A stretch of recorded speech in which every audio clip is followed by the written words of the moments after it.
a few minutes. In fact, when of course that meeting begins at about 4 p.m. Let's try and speak to some of the people over here who've gathered as well, supporters of the party. आप बताइए, आप यहाँ पे भाजपा से आए हैं क्या? भाजपा से जुड़े हैं? जी, हम भाजपा के कार्यकर्ता हैं। तो आप किसको देखना चाहेंगे मुख्यमंत्री के तौर पर? हम मामा को देखना चाहते हैं। जैसे कि एग्जिट पोल ही बता रहे थे, एक्सिस माई इंडिया का बताया था, 162 सीट बीजेपी को आ रही है। उसी हिसाब से 43% लोग ये भी कह रहे थे कि मामा लोगों की पहली पसंद है मुख्यमंत्री बनने के तौर पर। तो मामा के नाम पर लाडली बहनाओं, युवाओं और बूढ़े बुजुर्गों ने वोट दिया है, इसलिए मामा को मुख्यमंत्री बनते हुए देखना चाहते हैं। ये मेरी राय है। नहीं, मेरी राय कुछ और है। एक्चुअली बदलाव का समय होना चाहिए, क्योंकि शिवराज जी ऑलरेडी 18 साल से सीएम रह चुके हैं। वो सबसे लोकप्रिय नेता है, ये बात ठीक है। लेकिन 2004 में जब पहली बार भाजपा चुनाव जीती थी एमपी में, कांग्रेस का शासन को हटा के, उस समय उमा भारती जी के नेतृत्व में चुनाव जीता गया था। लेकिन शिवराज जी को कोई नहीं जानता था, लेकिन शिवराज जी ने इतना अच्छा काम करा कि लोग उनको जानने लग गए। जब पार्टी ने शिवराज जी जैसे यशस्वी नेता को ढूंढ के सीएम बनाया, तो किसी और नेता को भी ढूंढ सकते हैं। चेंज का वक्त इसलिए है क्योंकि उनको 3 टर्म हो चुके हैं और उनकी एक उम्र भी एक वो फैक्टर होता है। तो एक यंग नेता को आना चाहिए जो अगले 15 साल तक पार्टी के लिए खड़ा हो सके। तो आप किससे मानते हैं कि वो चेंज का चेहरा बन? अभी कोई यंग उम्मीदवार तो नहीं है, लेकिन कैलाश विजयवर्गीय, क्योंकि मैं इंदौर से हूं तो मैं उनका सपोर्टर हूं, लेकिन कोई भी हो सकता है। लेकिन एक यंग होना चाहिए, क्योंकि अगले 15 साल की पार्टी मार्केटिंग वगैरह पे भी काफी इन्वेस्ट करती है। तो अगर आप किसी को 5 साल के लिए बनाए, फिर वो इस हालत में ना रहे कि आगे उतने जोश से काम कर पाए। तो क्योंकि योगी जी को भी इसलिए लाया गया, बाबा बालकनाथ का भी नाम चल रहा है, वो दोनों यंग है, तो अगले 15 साल उन पर इन्वेस्ट करना सही रहेगा। Youth wants to see change. भैया आप बताइए, आपको क्या लगता है किसको बनना चाहिए? इस बार मध्य प्रदेश का जनमानस युवा चेहरा श्रीमान ज्योतिरादित्य सिंधिया जी को चाह रहा है, बड़ी देर से वेट कर रहा है।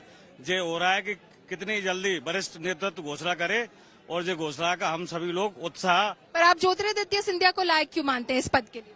इसलिए मानते हैं कि युवा चेहरा है, करिश्माई चेहरा है। अभी जब विधानसभा का जब इलेक्शन हुआ था, तो जनमानस की सिर्फ एक ही पुकार थी, अगर इस बार कहीं ज्योतिरादित्य सिंधिया जी का चेहरा अगर क्लियर हो जाता तो बहुत हम अच्छे उससे आते मतों से जीतते। लेकिन फिर भी वही करिश्मा हुआ, और महाराज ज्योतिरादित्य सिंधिया जी ने भी बहुत सारी मेहनत की, और हमारी लाडली बहनाओं का भी बहुत बड़ा योगदान भी रहा इसमें। Gwalior Chambal has definitely seen a very good performance by the Bharatiya Janata Party, which the Congress had wrested away control in 2018. So Jyotiraditya Scindia seems the choice. आपकी choice? ज्योतिरादित्य सिंधिया जी। क्यों?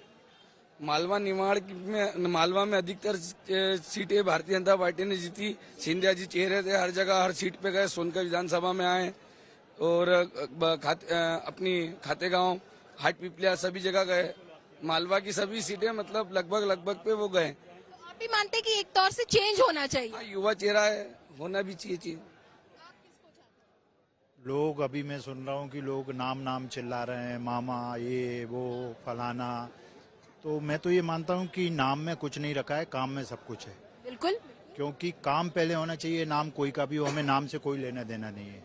और ये मानता हूँ कि अगर एक लोगों को आदत पड़ जाती है, नेता को आदत पड़ जाती है, तो शायद काम कम होते हैं। बदलाव होना चाहिए। अभी एक सज्जन खड़े हुए थे, तो मैंने उनसे बात चल रही थी, तो वो बोले कि मैंने कहा काम कहाँ हो रहा है, अगर आप मामा को लाना चाहते हो तो कुछ काम तो होना चाहिए। तो बोले कि मामा का काम थोड़ी है, विधायकों का काम है। तो मैंने कहा ये तो मुझे समझ नहीं आता। मैंने कहा मैंने सुना है, बचपन में कहानी सुना करते थे कि पाइप चौक हो जाता है, पाइप चौक हो जाता है तो डंडा कहाँ से किया जाता है। तो वो कंफ्यूज हो गया, हालांकि आंसर जानते थे, वो बोले नहीं।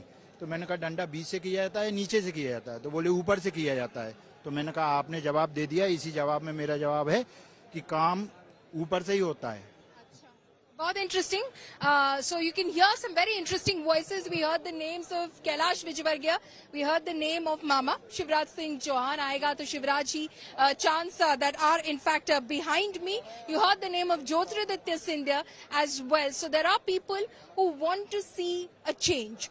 They've seen BJP rule for 18 years. They've seen Shivraj Singh Chauhan in power for 16 and a half years. 15 months was when the Kamal Nath government was in power. So now they're looking for change. Now that suspense, of course, continues. It's hopefully only a few minutes more before we find out kaun banega Mukhyamantri in Madhya Pradesh.